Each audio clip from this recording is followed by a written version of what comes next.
자, 안녕하십니까. 세상읽기 심리학자 김태형입니다. 예, 안녕하세요. 류경환의 국제평화뉴스 류경환입니다. 반갑습니다. 네, 반갑습니다. 자, 그러면 중동은 그렇게 또 추석을 전후하면서 아주 심각하게 화약고에 불이 붙은 형국이고요. 헤즈볼라도 다시 보복을 선언하고 선언했죠. 있으니까. 우크라이나도 지금 상태가 좀 심각한 것 같습니다. 예, 그렇습니다. 네, 우크라이나 지금 어떻습니까? 예, 한 달 예전에 이제 그 젤렌스키가 또 무모한 자살 공격을 했죠. 네, 쿠르스크 지역에 예. 그 2차 대전 때 나치가 소련의 마지막으로 괴멸된 쿠르스크 지역에 그냥 도관에 들어간 거예요. 네. 러시아는 다 후퇴하고 끌어들여서 우크라이나에게 잔존 그 병력도 얼마 안 남았는데 이 남쪽에 그 중요한 전략적 예비대나 군인들을 빼서 한 만여 명을 이렇게 밀어넣었는데 거의 남은 자산을 다 끌어넣은 거죠.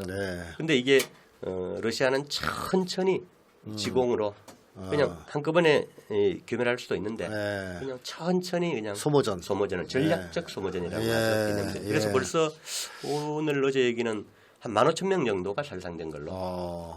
이 정도면 전멸이네. 거의 전멸 수준이죠. 예. 그런 상태에서도 계속 그 서방은 무기를 공급하고 또 이번에 영국 총리가 미국 가서 그 장거리 미사일로 쏠 수 있게 하자. 깊숙이 공격할 수 있는 이렇게 제한 해제 요구했다가 이제 그 푸틴이나 라브로프 외무장관이 이게 It's not a joke, 농담이 아니다. 너희들이 이제 그렇게 하면 정말 나토와의 전쟁이다. 경고하면서 이제 바이든이 노했죠. 일단 근데 러시아에서는 일시적으로 스톱한 것뿐이다.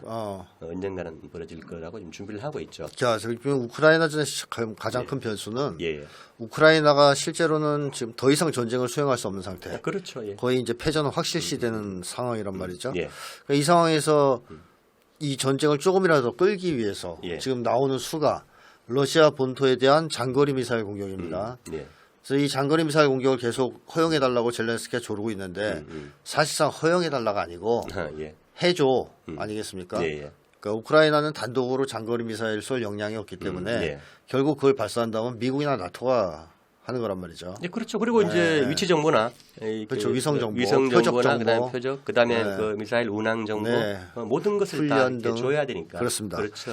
러시아도 그렇기 때문에 장거리 미사일 발사는 우크라이나의 문제가 아니고 미국과 나토가 우리하고 전면전을 하는 것이다.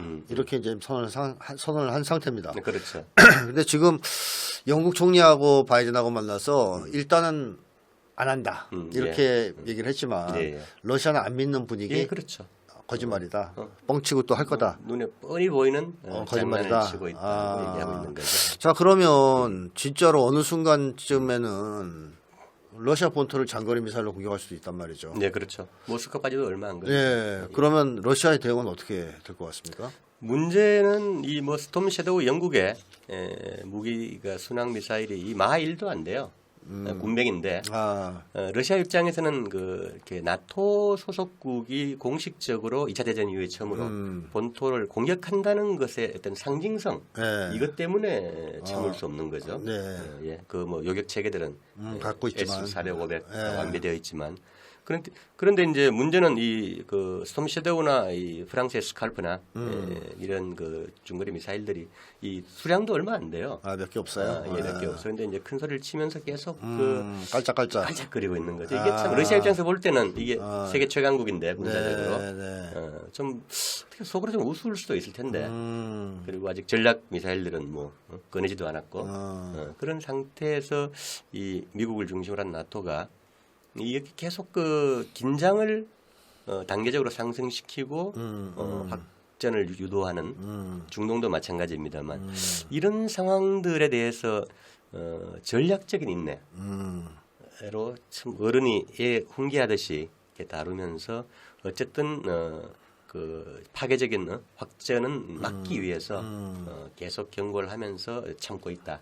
그런 상황에서 문제는 이제 쇼이구 러시아 국가안보리 서기장이죠. 승진한 양반이 바로 북한, 시리아, 이란을 조선, 시리아, 이란을 예고도 없이 방문해서 어떤 거대한 어떤 전략적인 틀 이런 데 그림들을 그리고 이제 돌아갔단 말이죠. 최선희 외무상도 지금 러시아에 가 있고.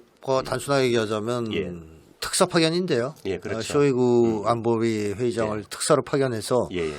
자 러시아가 잘하면 나토랑 붙을 수 있다 지금 그렇죠. 미국이랑 지금 우크라이나 사태의 의미가 역사적인 의미가 그 나토가 이제 1949년이죠. 12개 나라로 시작해서 지금 32개로 늘었는데 실제로는 미국도 그렇고 나토의 중핵국인 뭐 영국, 프랑스, 독일 정도 이런 나라들이 그 종이 호랑이에 불과하다는 게 군사적으로 네. 이게 지난 그 2년 반 동안 우크라이나 전장에서 다 이렇게 드러난 거죠. 그렇죠. 저희도 몇 번 대담해서 네.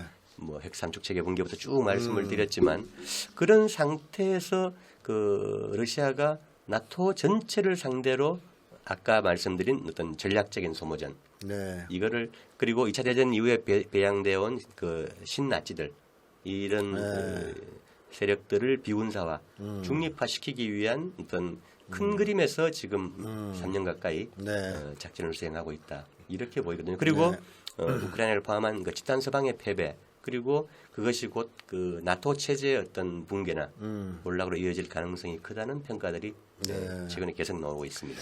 근데 뭐 지금 제일 그 위험한 것은 그거라고 봅니다. 뭐 어차피 막 말씀하셨듯이 장거리 미사일 능력으로 치더라도 미국과 나토를 다 합쳐봐야 러시아한테는 게임도 안 되는. 뭐 어떻게 보면 북한하고 견주어도 조선과 견주어도 과연 이길까?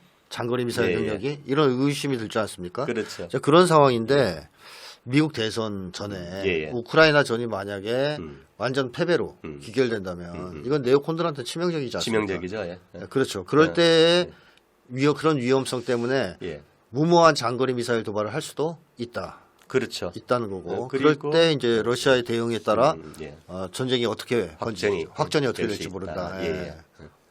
그게 제일 큰 문제다.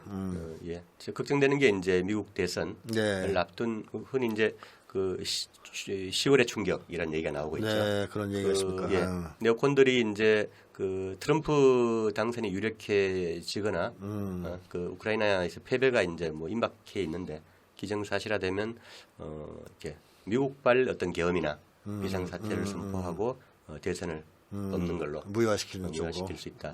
그런 또 미국 내 어떤 시나리오도 지금 제기가 되고 있고요. 러시아나 뭐 조중러 같으면 이제 그런 흐름들을 같이 보면서 미국 내 어떤 모순된 어떤 정치 상황 일정들을 같이 고려하면서 그 이스라엘이나 우크라이나의 도발에 대한 어떤 아주 전략적인 대응을 같이 하고 있는 게 아닌가 역할 분담을 하면서 요번에 쇼이구가 이게 간 나라를 보면 될 것 같은데요. 중국을 안 가고요. 북한하고 시리아, 이란을 갔어요. 그러니까 미국하고 한판 뜨게 되면 이 세 나라와 같이 협력을 해서 뭔가 해보겠다는 거 아니겠습니까? 그렇죠. 그러면 단순하게 그런 어떤 약속만 하고 의논만 한 게 아니라 어떤 압박 전술도 할 거란 말이에요. 이쪽 진영이. 당연하죠. 어떤 것들이 있을 거라고 보십니까? 일단 뭐 조중러 3국은 세계 거의 뭐 최강 수준의 핵 그 보유국들이죠.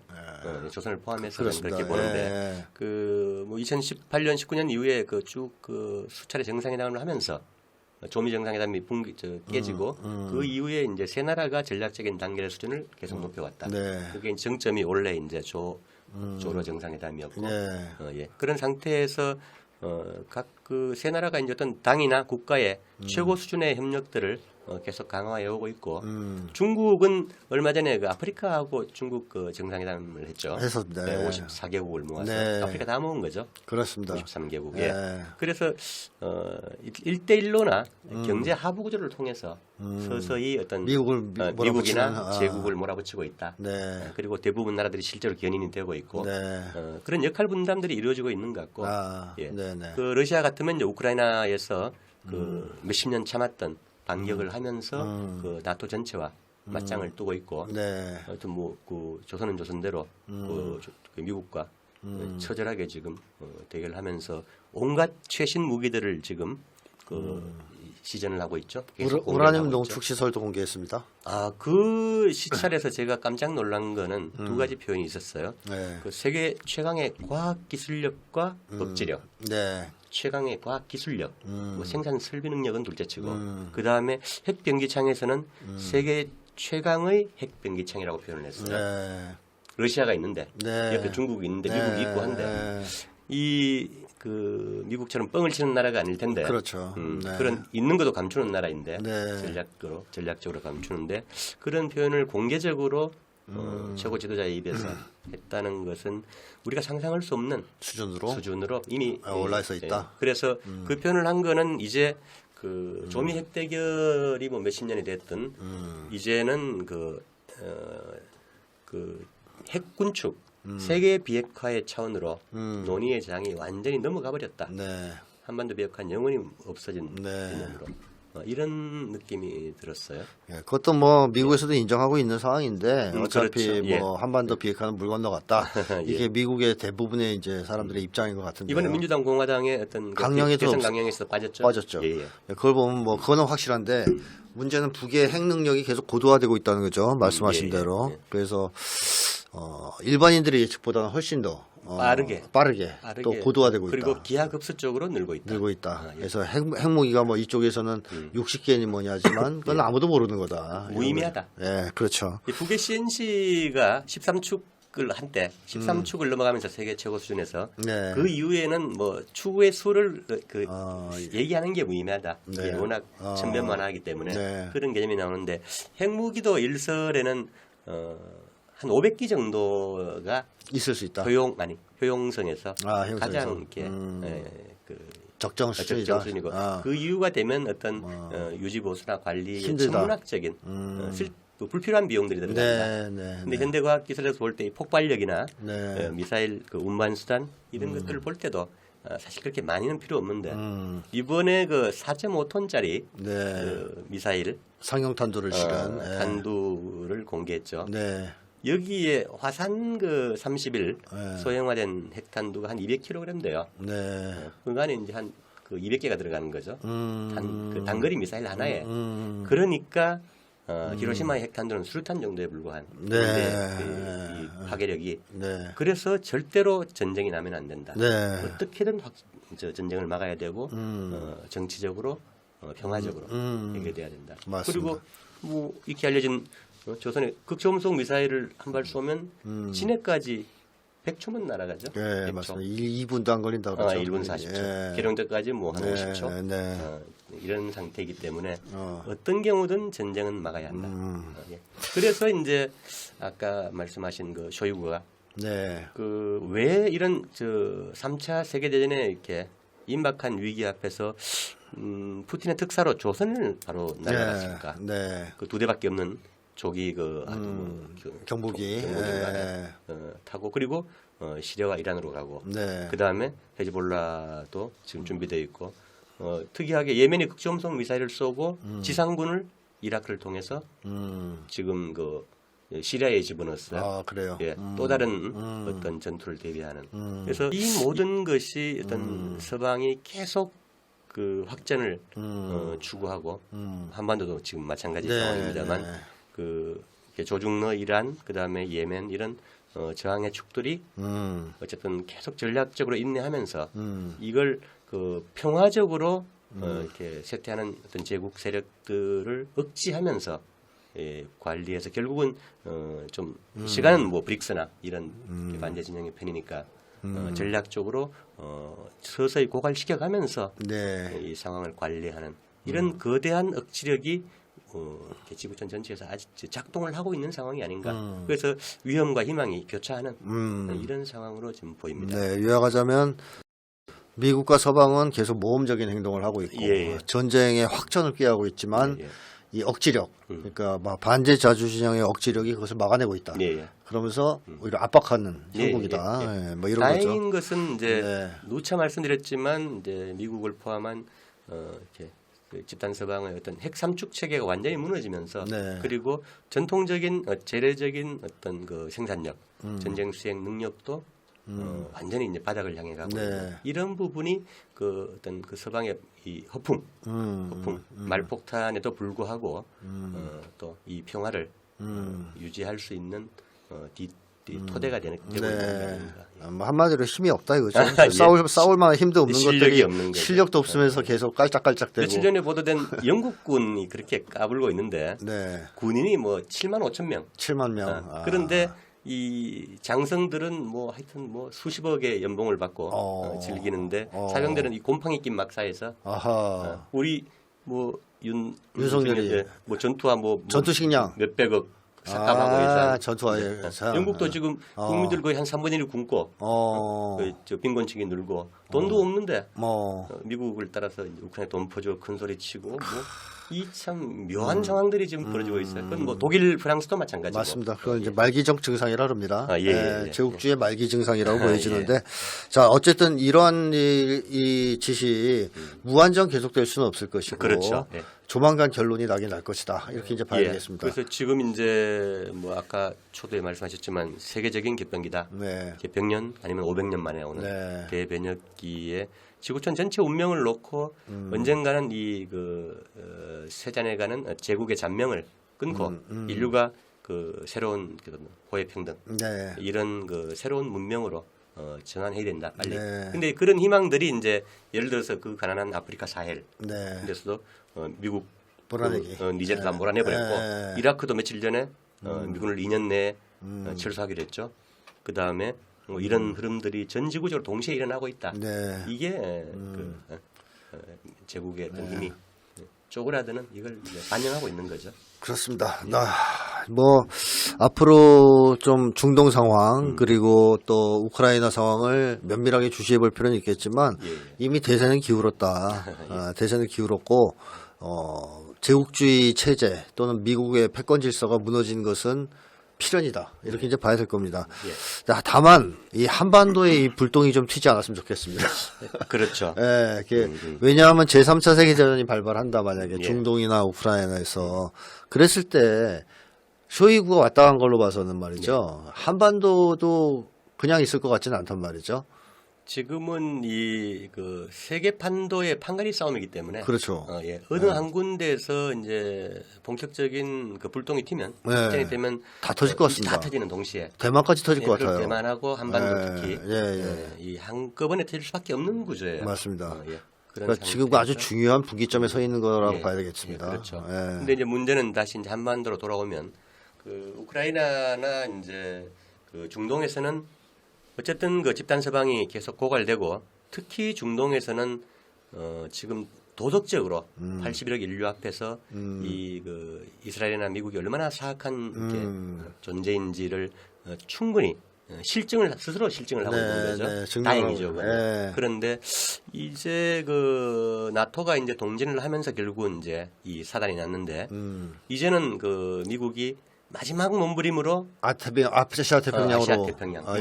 우리 한국으로 오고 있어요. 그렇죠. 영국의 대만 그리고 한반도 와서 구체적으로 핵 조중러를 봉쇄하기 위해서 올 3월에 핵 전략을 수정했죠. 네, 맞습니다. 이 3대 핵 강국들하고 동시에 맞짱뜨겠다. 이게 참 이 상대들이 보면 좀 약간 코웃음을 칠 일인데 어쨌든 드디어 미쳤구나 뭐 이런 전략으로 주장을 하니까 그런 상태에서 한국에서는 핵 작전 지침을 또 고치고 이제 전략사령부도 뜨죠.